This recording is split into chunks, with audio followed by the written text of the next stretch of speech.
બાજુ દક્ષિણની તો આ વખતે વાત જ શું કરવી, જાણે કે દક્ષિણ પ્રત્યે મેઘરાજાને અનહદ હેત ઉભરાઈ ગયું હોય એવું લાગી રહ્યું છે। પણ આ હેત જ્યારે અતિ થાય તો અતિ સર્વત્ર વર્જ્યતે, બસ એવું જ અત્યારે દક્ષિણ ગુજરાતની અંદર છે।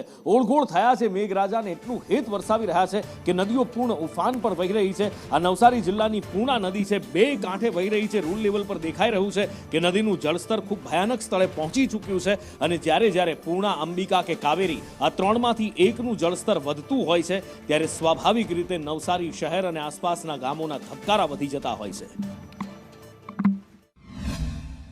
નવસારી જિલ્લામાં વરસાદી માહોલ બન્યો છે, તો બીજી તરફ નવસારી જિલ્લાના ઉપરવાસમાં વહેલી સવારથી સતત જે વરસાદ વરસી રહ્યો હતો તેને પગલે પૂર્ણા નદી બે કાંઠે વહેતી થઈ છે।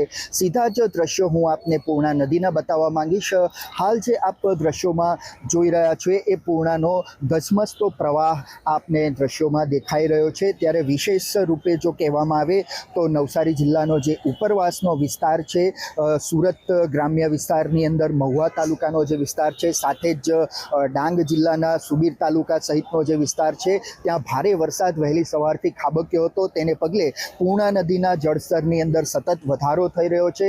જો આંકડાકીય બાબતો અંગે વાત કરવામાં આવે જળસ્તરના, તો માત્ર 2 કલાકની અંદર 8 થી 9 ફૂટ જેટલી પૂર્ણાની સપાટીમાં વધારો થયો છે। તેને પગલે સતત ઉપરવાસમાં પણ હજી વરસાદ વરસી રહ્યો છે અને હાલ જે છે એ તંત્ર દ્વારા નીચાણવાળા વિસ્તારોને સતર્ક રહેવા સૂચના આપી દેવામાં આવી છે। સાથે જ ખાસ કરીને મહત્વની જો વાત કરવામાં આવે તો પૂર્ણા નદીના જળસ્તરની અંદર જે રીતે વધારો થઈ રહ્યો છે, તો 20 ફૂટ બાદ નવસારી શહેરના જે નીચાણવાળા વિસ્તારો છે, દશેરા ટેકરીના અમુક વિસ્તારો છે, ભેંસક ખાડાના જે વિસ્તારો છે, ગધેવાન બંગલોના જે વિસ્તારો છે, ત્યાં પાણી ભરાવાની શરૂઆત થઈ શકે છે, જેને પગલે નવસારી જિલ્લાનું વહીવટી તંત્ર હાલ એલર્ટ મોડ ઉપર આવી ગયું છે। રાજન રાજપૂત, સંદેશ ન્યૂઝ।